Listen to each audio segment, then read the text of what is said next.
مرحبا. اليوم راح نحكي عن كيف نحول التاريخ من النظام الأمريكي للنظام المستخدم بالبلاد العربية. مثل ما بتعرفوا بأمريكا بيحطوا الشهر، بعدين اليوم، بعدين السنة. فإذا كانت شركتك تتعامل مع شركة أمريكية فغالبا راح تواجه هاي المشكلة لما بدأ توصلك شي ستيتمنت من شركة أمريكية. مشان نحل القصة فينا نشوف الفيديو ونشوف الطريقة. هاي الجدول عنا هون بيورجينا تاريخ بالصيغة الأمريكية.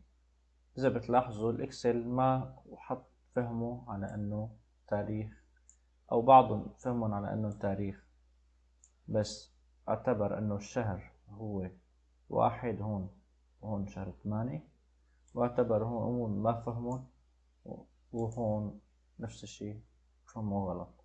إذا بتلاحظوا هون في عنا مبين أنه في الإكسل شايفوا أنه عنا كل هالأشهر هاي موجودة هون، وهدول ما فهمون. حتى اللي فهمون غلط، لأنه الأشهر اللي عنا هن شهر 2 و3 و4 و5. طيب شو بدنا نعمل لحتى نحنا نقول له للإكسل أنه هذا النظام الأمريكي؟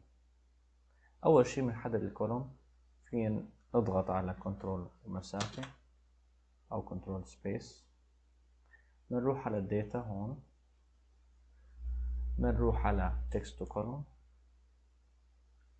بنخليها مثل ما هي هون، وهون نتأكد انه احنا ما لنا معلمين ولا على شيء.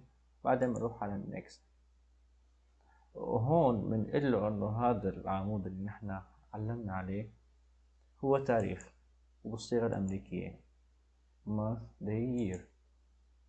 بعدين بنكتب finish، فبتلاقي فهم لحاله وحول التاريخ للصيغة تبعنا.